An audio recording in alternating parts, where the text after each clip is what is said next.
예, 우리 지난주까지 역대하의 말씀, 남왕국 유다가 멸망하는 이야기까지 함께 보았습니다. 그 남왕국 유다의 멸망에, 나라가 망해가는 이야기를 역사로 서술을 기록을 했는데, 그 마지막 멸망 중에도 희망을 역대기, 우리 역대기하, 역대기에서는 고레스 왕의 칙령, 고레스 왕의 조서로 바사 왕 고레스가 유다의 백성들로 하여금 예루살렘으로 올라가서 하나님의 성전을 지어라 라고 하는 조서를, 칙령을 발표했다라는 이야기로 희망의 이야기를 하고 있었습니다. 아마도 아까 우리 그 찬성 인도할 때 우리 이 목사님이 설명하신 터널의 끝이 아마 그 빛이 고레스의 칙령이었을 것입니다. 그 고레스의 칙령대로, 고레스, 세계사에서는 사이러스라고 나오는 페르시아의, 원래 이제 페르시아는 성경에 바사라고 나오는데, 바사라고 하는 나라가 메데라고 하는 나라로 연합 국가를 형성했었습니다. 그래서 바벨론을 메데와 바사가 연합을 해서 바벨론을 무찌르고, 그리고 나서 다시 페르시아, 바사가 메데를 병합함으로 뒤에는 조금 지나면 페르시아만 남게 되는 것이죠. 자, 그 고레스가 오늘 그 에스라 1장 1절에 보면 고레스, 바사왕 고레스 원년에 첫 해, 이 해가 언제냐면 기원전 537년입니다.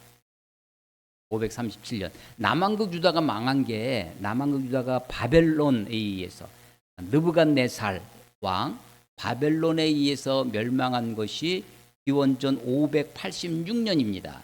586년에서 예레미야가 70년 동안 포로 생활할 것이다. 70년간을 얘기를 했었는데 586에서 70을 빼면 516년이 됩니다.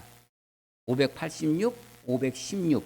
그런데 이 586에서부터 70년이 지나는 516년, 이 두 해는 나라, 정권, 왕권, 그때는 왕정시였으니까요.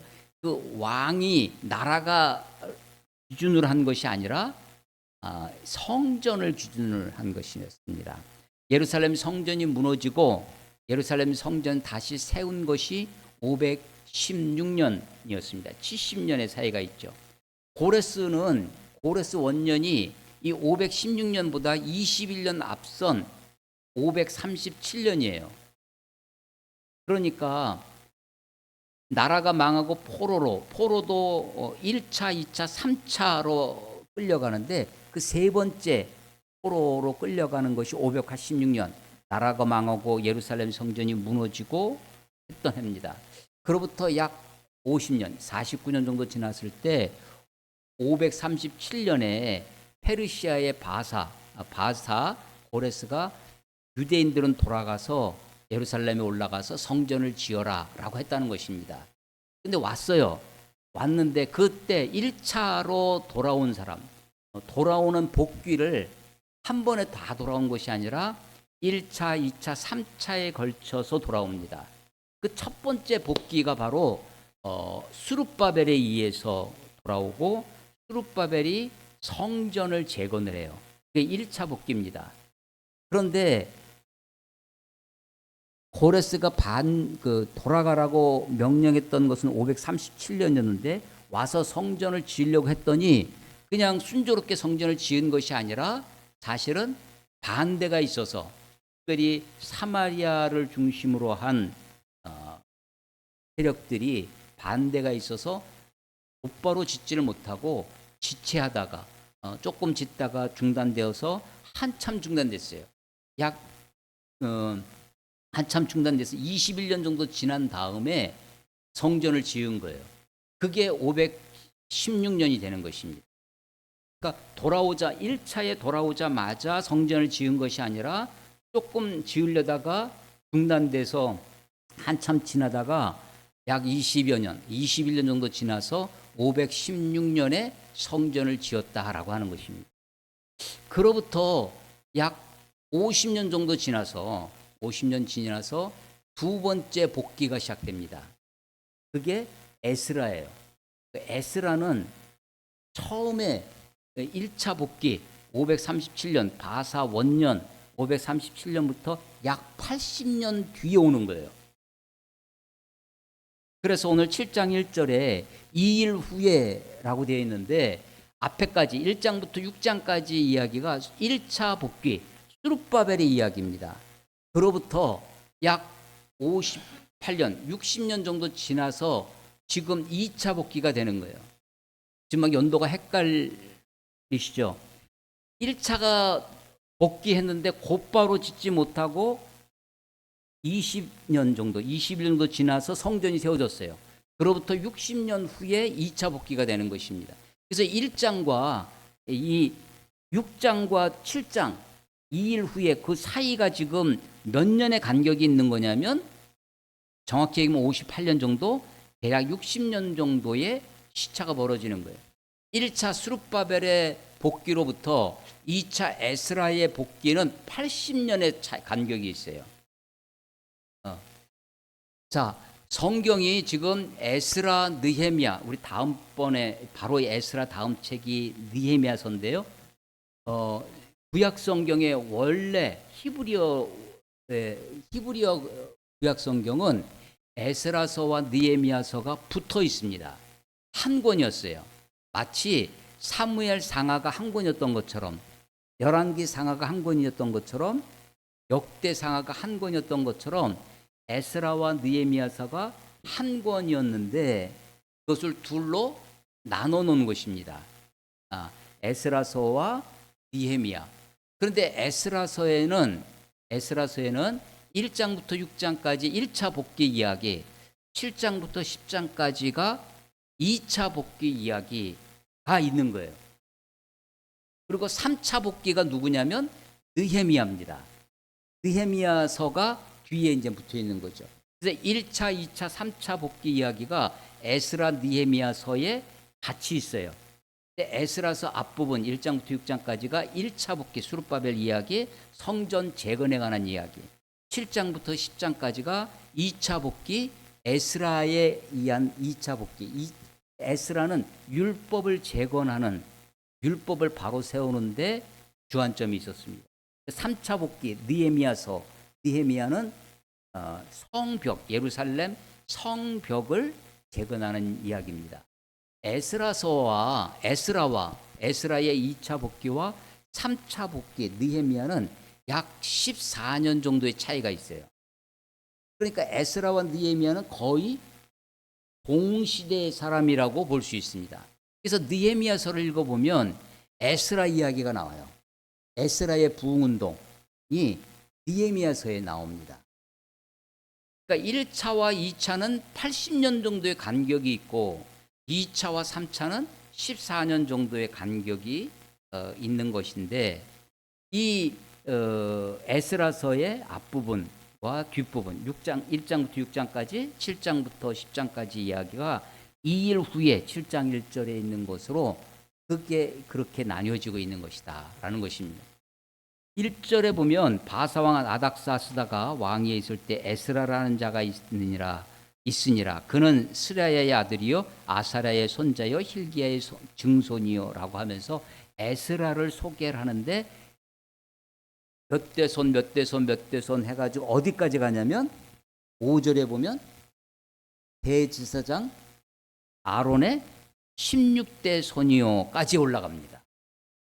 성경에 사람을 소개할 때 그의 아버지는 누구예요? 누구의 아들 누구 이렇게 소개를 많이 해요. 좀 더 하면 누구의 손자 누구의 아들 많아도 4대까지 정도 기록이 됩니다. 여기처럼 이 에스라처럼 16대까지 기록된 것은 처음이에요. 마치 누구 같냐면 예수님 같아요. 예수님의 족보, 아브라함이 이삭을 낳고 이삭이 야곱을 낳고 이렇게 해서 쭉 내려오는 예수님의 족보 마냥 이 아론이 그때 거기서부터 출발해서 16대 아론까지 대제사장, 제사장 제도로서의, 물론 저 그 전에 모세 이전에 이 아론이 누구냐면 모세의 친형이에요. 모세의 형입니다. 3살 위에 형이었는데 모세 그 위에 아브라함도 하나님께 제사를 지냈습니다. 노아도 하나님께 제사를 드렸고 아벨도 제사를 지냈어요. 개인적인 하나님 앞에 개인적으로 하나님께 드렸지 어떤 제도로서 또 국가적 제도로서 제사장 제도가 생긴 것은 모세 때입니다. 모세의 형 아론이 대제사장이 되고 그의 아들 이렇게 제사장이 세습이 됐죠. 그래서 혈통 레위 가문 중에 아론의 자손들이 대제사장이 되어왔던 것입니다. 이 지금 에스라를 소개할 때 그의 아버지부터 16대 대제사장 아론, 모세의 형까지 소개하는 것은 아주 특별한 소개라는 겁니다. 그런데 왜 이렇게 소개할까요? 왜 이렇게 특별한 방식으로 에스라를 소개하고 있나 하는 것입니다. 제사장의 시조가 지금 누구냐면 대제사장의 시조가 지금 아론입니다. 그러니까 에스라는 비록 저 바벨론에서 포로로 갔다가 느닷없이 왔어요. 아닥사스다 왕에. 그렇지만 에스라는 어떤 사람이냐면 뼈대 있는 집안에 대제사장 가문에. 여러분의 아버님 성함은 다들 기억하시겠죠. 혹시 여러분의 할아버지, 고부모, 할아버지의 성함을 기억하시는 분 계세요? 할아버지의 아버지, 4대 손, 보조 할아버지, 증조 할아버지 이름을 기억하시는 분 계십니까? 쉽지 않습니다. 그런데 지금 이 에스라는 16대 할아버지까지 기억해요. 이 사람들이 이걸 어떻게 기록했을까? 호적 등본을 띄어가지고 가지고 있었을까? 우리처럼 우리 족보, 제가 어렸을 때만 해도 족보 있는 집 아니야 이런 소리를 좀 들었어요. 어느 정도 좀 세월이 지나고 더 막 도시화가 되고 하다 보니까 이제 그런 얘기하는 사람 별로 없습니다. 그런데 지금 아론을 이 에스라를 소개하는데 16대까지 이야기, 왜 이런 얘기가 필요했을까? 라고 하냐면 이 책을 읽는 에스라를 대면하는 사람들에게 에스라가 어떤 사람인지가 이게 중요했던 것이죠. 우리는 지금 소위 단군 하면 단군 신화로 그렇게 그것도 아마 일제의 영향이었을 것이다 라고 생각이 되어집니다. 단군 이야기가 역사상 기록이 되기 시작하는 것은 삼국유사입니다. 삼국사기가 있고 삼국유사가 있잖아요. 그 유사, 옛 이야기 뭐 전설 따라 삼천리 그런 비슷한 이야기들이 남아있는 이야기, 삼국사기 말고 남아있는 유사죠. 그 이련이라고 하는 승려가 썼는데 언제 썼냐면 몽골 원나라의 간섭기 때 쓰는 것입니다. 지금 우리가 나라가 지금 원나라의 지금 속국처럼 완전히 지배를 받고 그 근 한 100년 가까운 원 간섭기가 있습니다. 한 40여 년 가까운 동안 1차에서부터 6차에 걸친 전쟁이 계속 있었고요. 우리가 조금 좀 자긍심 갖고 이야기하려면 원나라가 정복하지 못한 나라가 없었거든요. 그런데 고려는 완전히 정복하지는 못했어요. 그러던 나라의 국권은 살아 있었지만 뭐 거의 부마국이라고 해가지고 앞에 우리 원나라에 충성한다 충자 뭐 충렬왕 충성왕 뭐 이렇게 충자를 붙여가면서 한 60년 그래서 거의 100년 가까이가 원간섭기입니다. 그때의 민족의 자긍심을 가질 수 있는 것 중에 하나가 우리가 지금 오랑캐, 만주족 이런 몽골족 이런 것이 아니라 저 위에 단군이 있다.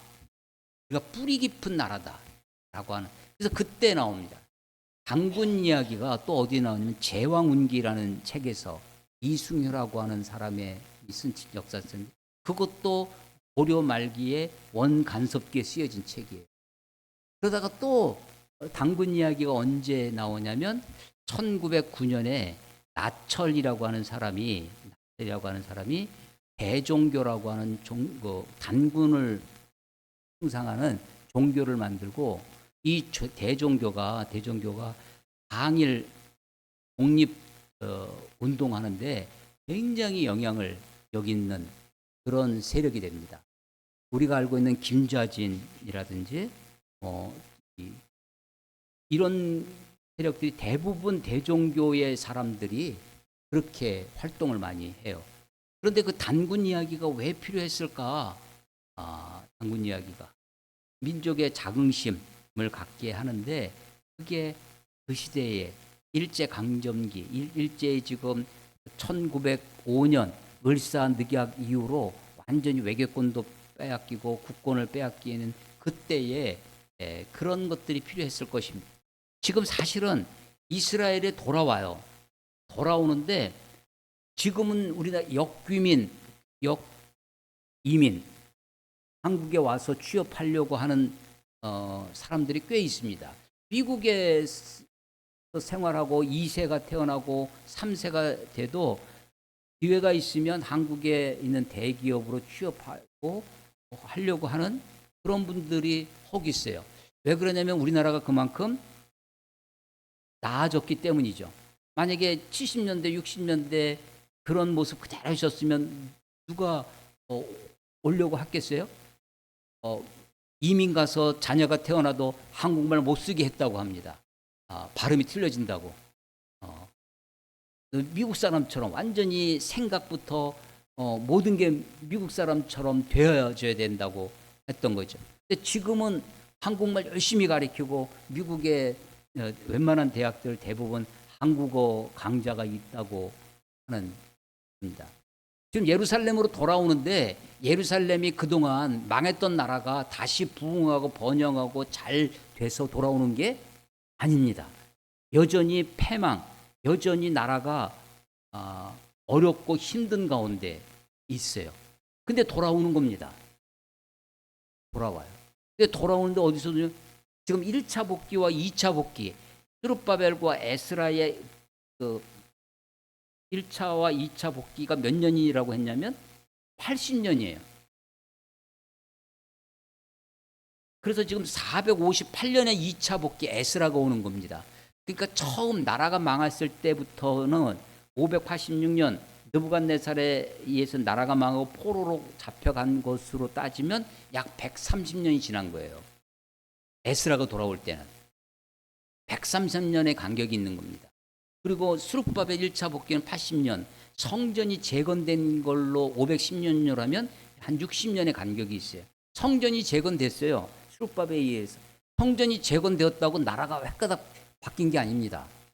성전이 재건됐으니까 이제 성전을 중심으로 유대인들이 그 히브리인들이 예루살렘에서 으쌰으쌰 해가지고 나라를 우리도 잘 살아보세 하면서 그렇게 했던 것이 아니에요. 여전히 나라가 가난 중에 있습니다. 여전히 나라가 성전은 세워졌지만 성전 예배가 제대로 되어지지 못해요. 성전에서 지키는 제사장들도 생활이 궁핍해집니다. 그러니까 다 성전을 돌보고 하는 것은 없어지고 다 자기 생업, 주로 농업이 그렇게 하러 갑니다. 성전이 황폐해져 갑니다. 그래서 느헤미야에서 보면 그걸 책망하는 장면도 있거든요. 그런데 그런 곳에 돌아가라고 합니다. 2차 복귀 에스라입니다. 그래서 에스라가 자기가 돌아와서 자기가 그 예루살렘에서 활동을 하는데 어떤 사역의 근거, 어떤 사역의 어떤 정통성을 주장함에 있어서 중요한 것이 지금 1절부터 5절까지 나와 있는 그의 족보를 얘기하는 것입니다. 저 16대 손 아론까지 이야기를 하고 있는 거예요. 6절, 이 에스라가 바벨론에서 올라왔습니다. 바벨론은 그 당시에 세계의 수도입니다. 지금 세계의 수도가 어디예요? 아니, 지금 우리 시대에 지금 21세기에 뉴욕입니까? 워싱턴입니까? 베이징인가? 어디겠어요? 지금요 제국은 바뀌었습니다. 바벨론에서 페르시아로 바뀌었지만 여전히 고대 근동의 티그리스 강과 유프라데스 강이 만나는 그 하구 있던 우르라든지 이 지금의 바그다드 뭐 그 어간입니다. 거기에서부터 그 바벨론 지역에서는 세계의 중심이었습니다. 번화하고 아주 번영하고 아주 강력한 이 국력을 자랑했던 그 바벨론에서 지금 그야말로 변방 중에 변방 이스라엘 땅에 가나안, 팔레스틴, 예루살렘으로 옵니다. 그러면요 올라가요, 내려가요? 바벨론에서 예루살렘으로 가면 우리가 서울은 다 올라간다고 생각하잖아요. 이 지금 바벨론에서 예루살렘으로 오는데 지금 올라가겠어요, 내려가겠어요? 네. 그런데 지금 성경은 바벨론에서 올라왔다고 얘기를 하는 거예요. 이 에스라가 바벨론에서 올라왔으니 9절 끝에 보면 예루살렘에 이르니라. 예. 이때가 언제냐? 7절 아닥사스다 왕 제7년에 지금 첫 번째 스룹바벨로부터 여기까지 지금 이 에스라까지는 80년의 간격이 있다고 했어요. 이 80년의 고레스 원년에서부터 지금 아닥사스다 왕 제7년이 된 겁니다. 이 아닥사스다 왕 제7년 기원전 458년이에요. 458년 이 아닥사스다 왕이 그때 아닥사스다가 에스라에게 조소를 내려요. 왕이 포로로 잡혀와 있는 피지배인 히브리인들, 유대인들 중에 한 사람 에스라에게 조소를 왕이 내리는 거예요. 그게 이제 우리 성경 11절에 보면 여호와의 계명의 말씀과 이스라엘에게 주신 율례의 학자요 학자 겸 제사장인 에스라에게 아닥사스다 왕이 내린 조서의 초봉은 아래와 같으니라. 왕이 한 개인에게 전체 나라에 자기가 다스리는 온 나라의 어떤 것을 반포하는 것이 아니라 한 개인 에스라에게 조소를 내렸다는 것입니다. 돌아가라. 예루살렘으로 올라가고자 하는 마음이 있는 사람은 3절에 보면 조소를 내리노니 우리나라에 있는 이스라엘 백성과 그들의 지장들과 레위 사람들 중에 예루살렘으로 올라갈 뜻이 있는 자는 누구든지 예스라입니다. 너와 함께 갈지어다 라고 조소를 내렸다고 하는 것인데 이게 아닥사스 왕 제7년입니다. 고레스 원년 페르시 제국을 다 평정한 다음에 어느 날 하나님으로부터 전승에 의하면 전에 내려오는 이야기에 의하면 꿈을 꿨는데 하나님이 나타나서 가서 예루살렘 성을 재건해라, 성전을 다시 지어라라는 것을 듣고 그걸 이제 성경은 어떻게 표현하냐면 하나님이 그의 마음을 감동하사 고레스의 마음을 감동하셨다라고 표현되어 있습니다. 그래서 칙령을 내려요. 근데 아닥사스다 왕은 느닷없이 칙령을 내리는 거예요. 에스라한테 가서 예루살렘으로 올라갈 마음 있는 사람은 올라가라 라고 했다는 것입니다. 주로 제사장, 레위 사람, 노래하는 사람, 이 노래는 연예인들이 아니라 성전에서 섬기는 사람들입니다. 성전에서 노래하는 사람들, 그 다음에 느디님 사람이라고도 여기 나오는데 이 사람들은 원래 가나안 족속이 아니었는데 성전에서 솔로몬 시대에 성전에서 허드렛 일을 돕기 위해서 이 느디님 사람들을 데려다가 썼어요.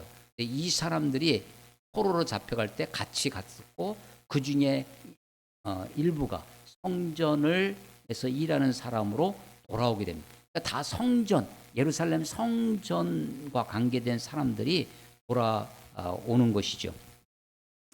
이 에스라가 지금 포로로 잡혀갔는데 6절 오늘 7장 6절에 보시면 이 에스라가 바벨론에서 올라왔으니 그는 이스라엘의 하나님 여호와께서 주신 모세의 율법에 익숙한 학자로서 그의 하나님 여호와의 도우심을 입음으로 왕에게 구하는 것은 다 받은 이더니라고 소개를 해줘요. 자, 고레스는 하나님이 그의 마음을 감동했다라는 말씀이 있고 전해 내려오는 전설 같은 이야기의 꿈 이야기가 우리들에게 전해지는데 아닥사스다는 느닷없이 조서를 내렸다고 그랬어요. 아닥사스다는 왜 이런 조서를 내렸을까라고 하는 것입니다. 제가 아주 좋아하는 수원 화성행은 어느 임금이 만들었어요? 네, 정조가 만들었습니다. 정조가 자기 아버지 사도세자의 윤건능을 만들고 그것을 지키기 위해서 이제 수원 화성을 만들었는데 정조는 서울에서 한강을 넘어와야 되잖아요. 한강을 건너와야 되잖아요. 다리가 없었습니다. 배로 다리를 만들어서 넘어오는 것을 했습니다. 그 배다리는 아주 상설로 북박이를 만들어 놓을 수가 없고 일시적으로 이렇게 다리를 만들어 놓고 주로 백성들 저기에서 어부들 배를 공출을 해다가 만드는 거예요. 다시 돌아가고 사실 상당히 어려운 일이죠. 그래서 그런데도 불구하고 여기 수원을 몇 번을 왔다 가냐면 13번을 왔다 갔다 그래요. 기록상에 보면 13번 능행을 13번을 했다고 하는데 그 위에 순종, 헌종, 철종, 보종, 순종까지 후대의 그 왕들이 자기 할아버지, 자기 왕 정조의 효행을 그 수원의 별명이 효의 도시잖아요.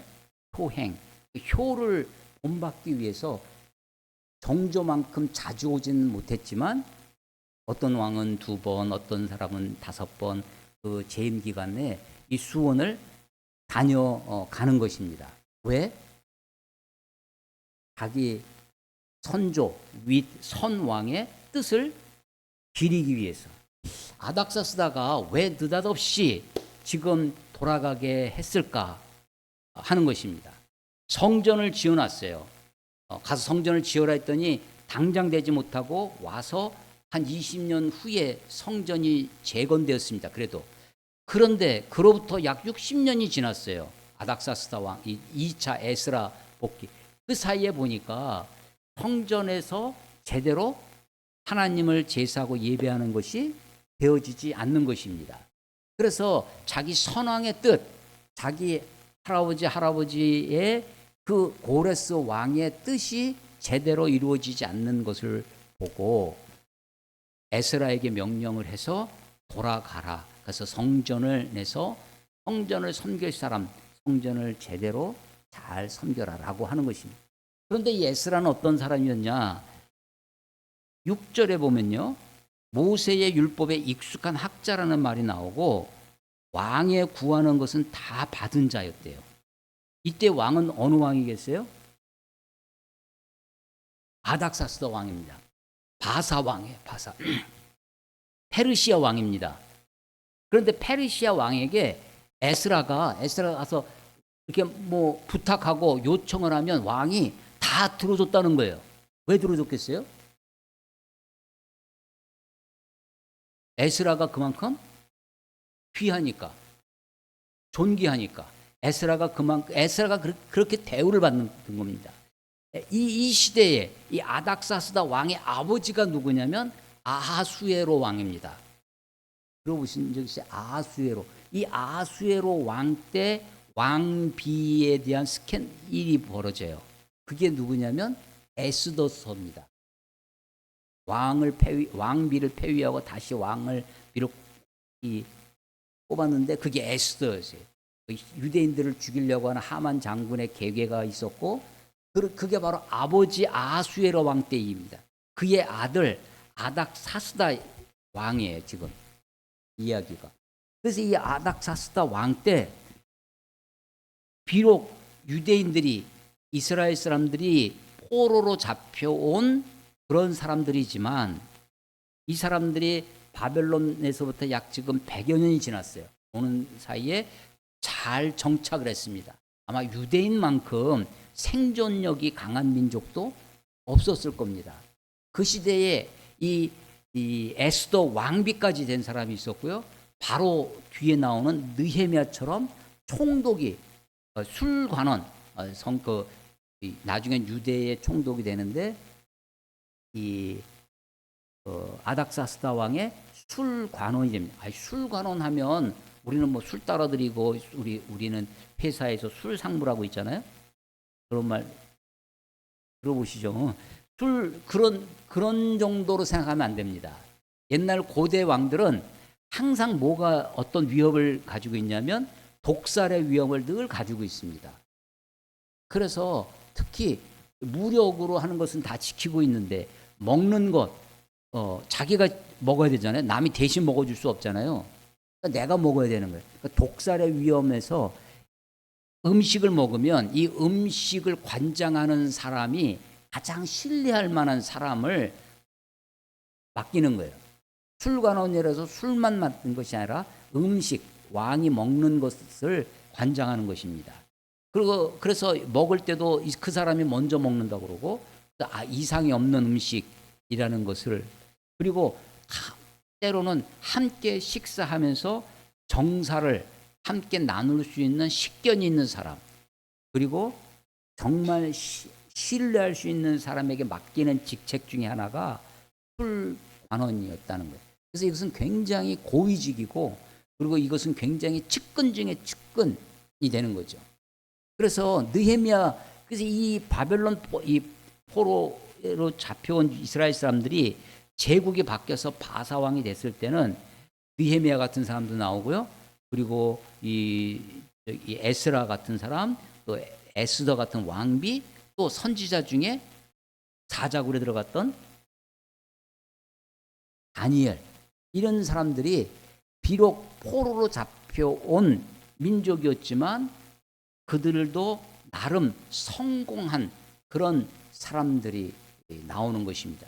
근데 에스라는 그 당시 시대에 어떻게 지위가 올라간 것에 대한 이야기는 없어요. 다만 그가 왕에게 무엇을 구하면 왕이 다 들어줬다는 거예요. 6절에 왕에게 구하는 것을 다 받은 자였습니다. 근데 그것이 하나님의 도우심이었다는 거예요. 하나님이 도우시는 방법이 그가 포로로 잡혀왔는데 왕에게 구하는 것은 왜 들어줬냐면 그 사람의 지위가 높아서가 아니라 그가 가지고 있는 인품, 그가 가지고 있는 학식, 그래서 모세의 율법에 익숙한 학자였다라고 하는 것입니다. 모세의 율법에 익숙했다. 모세의 율법을 포로로 끌려온 에스라가 어떻게 이 율법을 가지고 있었을까요? 지금은 우리는 핸드폰으로 인터넷에서 다 검색하면 됩니다. 그런데 고대는요, 책을 어떻게 해야 되겠어요? 이런 책을 가지고 다녀야 됩니다. 그런데 이렇게 종이로 이렇게 그야말로 책으로 되어 있는 것이 아니라 고대는 책이 다 말려 있는 거예요. 두루 말려 있는 두루마기로 그렇게 말려 있는 겁니다. 롤이죠. 그런데 모세의 율법을 어떻게 지금 이 아론은 이 에스라는 아론의 16대 손입니다. 그래서 지금 혈통적으로도 아론까지 이야기하고 있지만 그가 가지고 있는 에스라가 지금 가지고 있는 율법도 어디까지 끌고 올라간 거냐면 모세까지 끌고 올라간 거예요. 그런데 이스라엘 사람들이 책을 그 고대 지금 기원전 5세기의 이야기입니다. 이렇게 책을 가지고 있고 이 말려져 있는 두루마리 양피지나 혹은 가죽에 쓴 것들을 배인이 가지고 있기가 어려웠습니다. 그리고 그것은 너무나 귀한 거기 때문에 평소 잘 관리하고 뒀어요. 그러다 보니까 이 율법책이 어디에 있는지조차 몰랐습니다. 그래서 사람들은요 그 책을 들여다보고 율법을 그 두루마리 성경을 읽어보고 그 뭐라고 가르쳤는지 뭐라고 말씀하시는지 그 말씀에 근거해서 살았던 것이 아니라 전에 내려오는 이야기로 생활했어요. 신앙을 전에 내려오는 것을 했다는 거예요. 그러다가 누구 왕 때 그동안 없어졌던 율법책이 발견됐냐면 요시야 왕 때 요시야 왕 때, 요시야 16대 요시야 왕 때, 그로부터 23년 후에 나라가 망하는 거거든요. 그 요시야 왕 때 율법 책이 발견되고 율법이 발견돼서 왕도 그 율법을 읽으면서 한편으로는 너무나 반갑고 한편으로는 우리가 이 책으로부터 모세 율법으로부터 너무 멀리 와 있다고 하는 자책 때문에 하나님 앞에 자기 옷을 찢으면서 통회하고 회개했던 적이 있었어요. 그래서 이 요시야 왕의 율법의 발견은 아주 획기적인 사건이었습니다. 그들의 신앙생활에 있어서. 그 전에는 뭐로 신앙생활했냐면 들은 걸로 했어요. 들은 걸로. 듣고 전해져서 아버지 제사장이 들려주는 이야기 듣고 했어요. 그런데 이게 너무나, 근데 드디어 율법이 발견됐어요. 그 요시야의 율법 발견, 요시야 왕의 율법 발견 이후에 몇 년의 나라가 망했다고요? 조금 전에 제가 23년 후에 나라가 망한 거예요. 나라가 망하고 포로로 끌려갔는데, 포로로 끌려갔을 때 주로 누가 끌려가는 거냐면 왕족, 제사장들, 그 당시 하이클래스, 그 유대인들, 히브리인들 중에 그야말로 지도층이 끌려가는 겁니다. 그래서 그러니까 그 사람들 중에 다니엘 같은 사람이 나오는 거고, 느헤미야 같은 사람들이 나오는 거고, 이런 지상 에스라가 나오는 거죠. 근데 끌려갔을 때 아마도 그때 그들이 비록 지금 나라로에서 끌려가지만 그들의 가장 귀한 것 뭐예요? 율법책을 가지고 가는 거죠. 율법책을 가져가는. 그래서 그들이 그 바벨론 강가에서 이제 하나님을 제사할 수는 없어요. 왜? 성전이 없으니까. 이것도 누구 왕 때 된 거냐면 요시야 왕 때 되는 겁니다. 그 전에는 아무 데서나 제사됐어요. 주로 산당 제사를 했습니다. 산당에서 제사를 지내니까 자기 멋대로 하는 겁니다. 산당에서 지내니까 기준이 없잖아요. 책이 없으니까, 율법 책이 없으니까 다 자기 기준입니다. 그런데 눈에 옆에 보이는 건 누구냐면 가나안 족속들 바알을 섬기고 에스라를 섬기는 우상 숭배하는 자들의 모습이 보이는 거예요. 그래서 그걸 가지고 산당에서 하나님께 예배한다고 하면서 우상에게 제사하는 것처럼 제사를 드리는 겁니다. 그래서 명목은 하나님이에요. 그래서 기브온 산당에서 솔로몬이 제사할 때까지만 해도 하나님이 그 기브온 산당의 제사를 받아줬죠. 근데 가면 갈수록 하나님으로부터 멀어져 가 있는, 완전히 우상으로 바글바글한, 그래서 그 산당 제사를 없애고 요시야가 지방 성소라고 하는데, 거기 그 성소, 산당이라고 표현되어 있는 지방 성소에서의 자기 멋대로 드리는 제사를 금하고 중앙 성소, 예루살렘 성전에서의 예배만, 그걸 중앙 성소 예배로 그걸 확립해 나갑니다. 그런데 그 예루살렘 성전이 무너진 거예요. 더 이상 지방의 산당 제사도 없고 예루살렘 성전에도 제사 못 드리고 그렇게 된 겁니다. 근데 어디까지 끌려갔냐면 더군다나 저 바벨론까지 끌려간 거예요. 거기서, 그런데 하나님께 대한 열심은 있어요. 그 하나님께 대한 열심이 무엇으로 나타나냐면 율법에 대한 열심으로 나타납니다. 그래서 이 지금 에스라가 어떤 사람이냐는 것을 제가 지금 막 최선을 다해 설명하는 거예요. 이 사람은요, 전통적으로도 훌륭한 사람입니다. 아론의 16대 손이에요. 뼈대 있는 집안입니다. 그런데 모세의 율법으로도 아주 익숙한 사람. 모세의 율법에 익숙해지려면 어떻게 해야 될까요? 모세의 율법을 아론의 16대 손, 이건 어떻게 되는 걸까요? 내가 힘써서 된 게 사실은 아닙니다. 이건 전통이에요. 혈통입니다. 이것은 내려온 거예요. 위로부터 내려온 것입니다. 거기엔 내 힘이 들어가지 않을 수 있어요. 그런데 모세의 율법에 익숙한 거는, 그것은 내 노력이 들어가지 않고서는 익숙해지지 않습니다. 모세의 율법을 지켜낼 수는 있습니다. 그것을 들고 갈 수는 있어요. 바벨론 포로까지 어떻게든지 그것을 가져갈 수는 있습니다. 그러나 그것에 익숙해지는 것은 다른 문제죠. 그래서 이 에스라는 어떤 사람이냐면 혈통적으로도 그리고 자기 개인적인 노력에 있어서도 아주 훌륭한 사람이었습니다.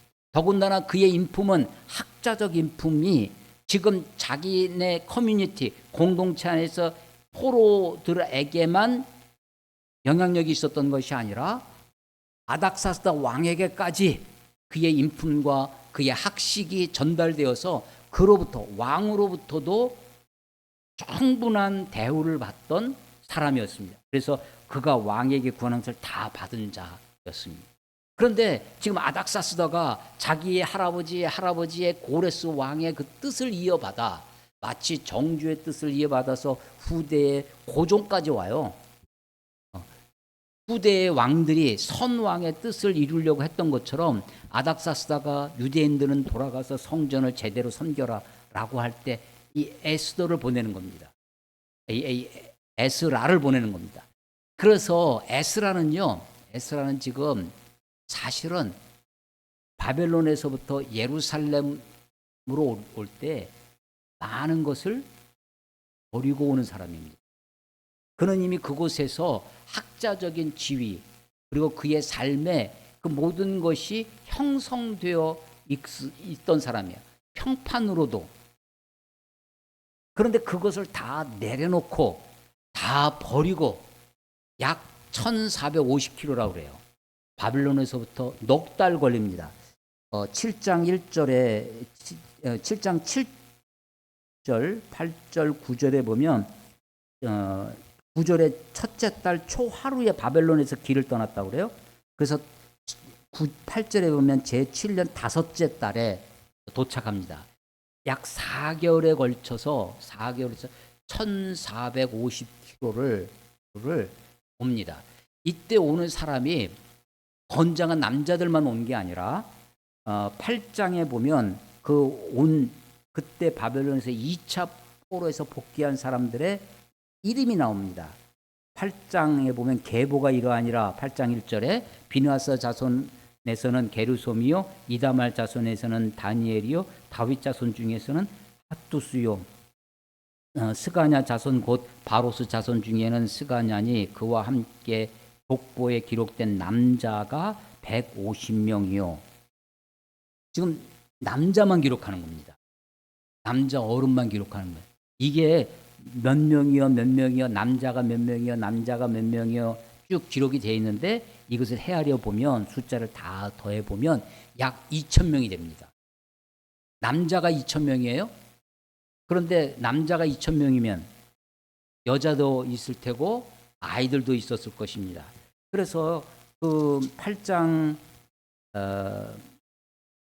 12절에 보면 내가 그때 아하와 강가에서 금식을 선포하고 우리 하나님 앞에서 스스로 겸비하여 우리와 우리 어린 아이와 모든 소유를 위하여 평탄한 길을 그에게 간구하였으니 하나님께 기도해요. 지금 1450km를 바벨론에서부터 예루살렘까지 오는데 그것을 평탄한 길을 하나님께 기도했다는 얘기입니다. 근데 그 기도의 내용에 보면 우리와 우리의 어린 아이들과 우리의 모든 소유를 위해서 그러니까 그때는요 집에 있던 가지고 갈 수 있는 것은 다 가지고 가야지. 잠깐 지금 여행으로 온 게 아니라 완전히 이사를 오는 겁니다. 1450km의 그 긴 거리를. 그래서 처자식들 다 데리고 오는 거예요. 그들이 거기서 지금 바벨론의 느부갓네살 처음 포로로 끌려갔을 때는 그야말로 형편무인지경의 그런 열악하고 험악한 세월을 보냈을 것입니다. 그런데 약 130년이 지났어요. 바벨론 처음 포로로 들어가. 그 세월 동안 이스라엘 사람들, 유대인들의 아주 그냥 근성이 그곳에서 자리 잡고 그곳에서 성공하고 그 중에는 다니엘 같은 느헤미야 같은 이런 사람들이 나오고 있던 시대였는데 그것을 버리고 다 내려놓고 이 사람들을 데리고 오는 거예요. 이 사람들이요 잘 훈련된 병사들 남자 2,000명과 그렇게 오는 것이 아니라 그야말로 오합지졸입니다. 그것을 데리고 예루살렘까지 오는 거예요. 그는 집안도 뼈대 있는 집안이고 학문적으로도 그곳에서 충분히 성공하고 그의 입지나 그의 평판 그거 다 내려놓고 아닥사스다 왕의 조소에 힘입어 옵니다. 오는데 와서 예루살렘에 와서 10절 오늘 10절에 보면 에스라가 여호와의 율법을 연구하여 준행하며 율례와 규례를 이스라엘에게 가르치기로 결심했다라는 것입니다. 그래서 이 7장 1절로 10절까지가 7장 전체 이야기의 서론이고 그렇게 온 이야기를 좀 더 자세히 풀어서 아닥사스다 왕의 조소는 이러했고 온 사람들은 이러이러한 사람들이 왔고 계보들 와서 첫 번째 겪는 어려움은 이런 거였고 이런 것이 이제 7장, 8장, 9장, 10장까지 이어집니다. 7장 28절에 보면 또 나로 왕과 그의 보좌관들 앞에 이 아닥사스다 왕이에요. 왕의 권세에 있는 모든 방백 앞에서 은혜를 얻게 하셨도다. 내 하나님 여호와의 손이 내 위에 있으므로 내가 힘을 얻어 이스라엘 중에 우두머리들을 모아 나와 함께 올라오게 하였노라 라고 하는데 이 28절에 보면 주어가 누구냐면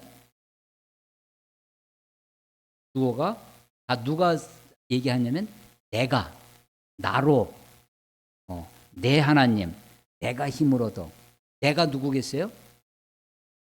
에스라입니다. 그래서 이 7장 28절 그 앞에 27절부터 그런데 27절에도 보면 이 본문 여기서부터가 에스라의 1인칭 시점입니다.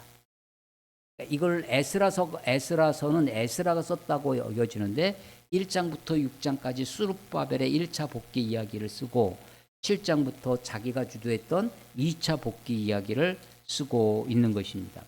자, 에스라는요. 모세 율법에 아주 정통한 사람이었습니다.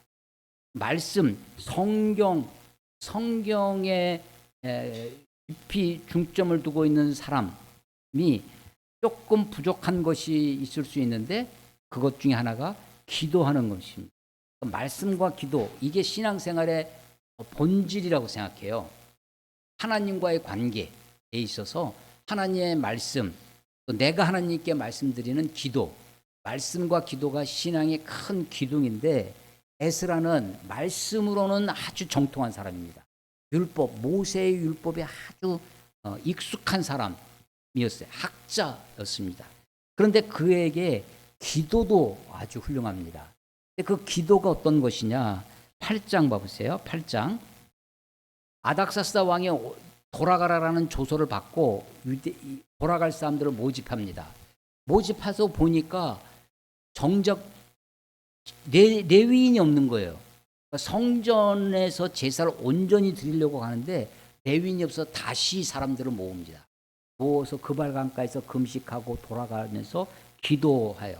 그게 이제 아까 읽은 21절이었는데 스스로 겸비하고 금식을 선포하고 스스로 겸비해서 하나님 우리와 우리 어린아이와 모든 소유를 위해 평탄한 길을 그에게 하나님께 간구했어요. 그런데 22절 이는 우리가 전에 왕에게 아뢰기를 아닥사스다 왕에게 말했다는 거예요. 아뢰기를 우리 하나님의 손은 자기를 찾는 모든 자에게 선을 베푸시고 자기를 배반하는 모든 자에게 권능과 진노를 내리신다 하였으므로 길에서 적군을 막고 우리를 도울 보병과 마병을 왕에게 구하기를 부끄러워하였음이라. 무슨 얘기냐? 이 에스라의 학식, 에스라가 모세율법에 정통한 사람이라는 이야기를 듣고 아마도 아닥사스다 왕은 그를 불러다가 그의 이야기를 들었던 모양입니다. 그래서 에스라가 그때 뭐라고 얘기를 하냐면 우리가 믿는 하나님, 여호와 하나님은 자기를 찾는 자에게 도우시는 하나님, 하나님의 손으로 자기를 찾는 모든 자에게 선을 베푸신 하나님이다 라고 왕에게 얘기했다는 거예요. 그런데 정작 자기에게 일이 벌어졌어요. 어떤 일이 벌어졌냐면 바벨론을 떠나서 이제 예루살렘까지 1450km를 처자식을 데리고 가야 하는 그 먼 길, 여정이 있는 거예요.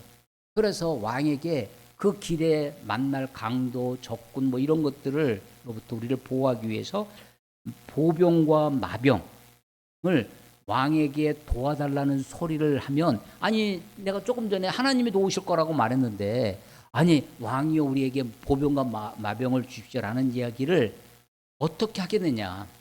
그게 부끄럽다는 겁니다. 그래서 그런 도움 없이 순수하게 하나님의 도우심만을 가지고 그 바벨론에서부터 지금 예루살렘까지 1450km를 넉 달에 걸쳐서 긴 여행을 처자식 데리고 우리는 어린아이 데리고 여행을 왔다라고 하는 것입니다. 이게 에스라의 기도입니다. 하나님을 의지하고 하나님의 도우심을 바라는 거죠. 여러분 에스라의 이름의 뜻이 에젤, 에벤 에셀 할 때 이게 들어가는데요. 돕는다, 도움이라는 거예요. 에스라, 여호와가 도우신다. 하나님이 도우신다라는 것입니다. 그래서 7장부터 10장까지 에스라의 1인칭 본문, 내가 하는 곳에 하나님의 도우심, 여호와의 선하신 손의 도우심을 받아. 그래서 오늘 읽은 본문에도 보면 7장 6절에도 보면 하나님의 여호와의 도우심을 입음으로 7장 9절에도 보면 하나님의 선한 손의 도우심을 입어 하나님의 도우심을 받았다는 것입니다. 그래서 지금 에스라의 기도의 오늘 설교의 제목이 에스라의 삶의 방식이라는 것이에요. 삶의 방식. 에스라는 어떻게 하나님 앞에 살았을까라는 것을 묵상하는 겁니다. 물론 혈통적으로 아론의 16대 손이기도 했습니다. 그러나 그는 그가 가지고 있는 율법을 날마다 읽고 연구하는 사람이었어요. 그래서 율법에 정통한, 율법에 아주 익숙한, 잘 익은, 아주 숙달된 익숙한 학자가 됐습니다. 그는 결심을 해요. 율법을 연구하기로, 그리고 율법대로 살아가기를, 준행하기를 결심합니다. 그리고 내가 연구하고 나만 지키는 것이 아니라 다른 사람에게 그 율례와 규례를 이스라엘에게 가르치기로 결심합니다. 에스라의 결심입니다. 그래서 이 에스라야말로 수신제가 치국 평천하는 사람입니다. 수신, 자기가 자기 몸을 닦는 거죠. 그리고 그리고 치국 평천하는 사람. 내가 연구하고 준행하고 내가 말씀을 연구하고 그 말씀대로 살아가려고 하는 거예요. 그리고 그것을 다른 사람도 그렇게 하도록 가르치기로 결심한 사람입니다. 하나님 앞에 내가 믿는 바 하나님은 이런 분이시다 라는 것을 알기 위해서 왕에게 도움을 요청하는 것 하지 아니하고 하나님의 도우심만 바라다보고 살았던 정말 믿음의 사람이 에스라입니다. 에스라가 이스라엘에 돌아와서 제사장입니다. 제사장이지만 이의 영향력은 예루살렘 총독처럼 이스라엘 백성들에게 영향력 있는 그런 종교인이 됩니다.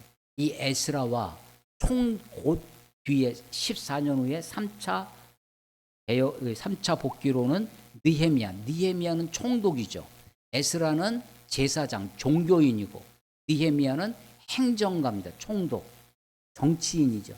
이 두 사람이 콜라보레이션을 이루는 것이 느헤미야서의 3차 복귀 이야기입니다. 에스라의 삶의 방식이라는 설교 제목으로 하나님의 말씀을 나눈 에스라가 어떤 사람이었을까를 계속해서 한 주간 동안 묵상했습니다. 내가 믿고 있는 바 하나님의 말씀대로 살아가기를 결심한, 또 내가 믿고 있는 바 하나님의 말씀대로 사람들에게 가르치기로 그렇게 결심하고 사는 사람이었습니다. 하나님이 이런 사람을 도우셨다는 겁니다. 하나님이 이런 사람을 붙들어 주셨다는 것입니다. 사람의 도움을 구하는 것이 아니라 하나님의 도우심을 간구했던 믿음의 사람 에스라의 삶이 저와 여러분의 삶이 되시기를 주의 이름으로 축원합니다. 기도하겠습니다. 하나님 아버지의 은혜를 감사합니다. 오늘도 주님 앞에 나왔습니다. 주님께 예배합니다. 찬송을 올려드렸습니다. 기도를 합니다. 말씀을 들었습니다. 하나님, 이런 것들이 우리들의 종교적 행위, 우리들의 의례적인 모습이 되지 아니하고 우리의 속사람이, 우리의 성품이, 우리의 인격이 주님을 닮아가고 또 그것이 우리의 삶으로 드러날 수 있도록 그래서 이 땅에 함께 살아가고 있는 이웃들에게 또 함께 섬기는 직장 동료들 또 우리의 친족들에게 그런 모습들이 드러날 수 있도록 하나님 축복해 주시옵소서. 하나님 우리에게 믿음을 더해 주셔서 내가 믿고 있는 하나님의 말씀이 나의 삶을 주장하게 하시고 우리가 그 말씀대로 살아가 하나님의 손에 선하신 도우심을 받는 주의 백성들 다 되도록 하나님 축복하여 주시옵소서. 예수님의 이름으로 감사하며 기도드렸사옵나이다.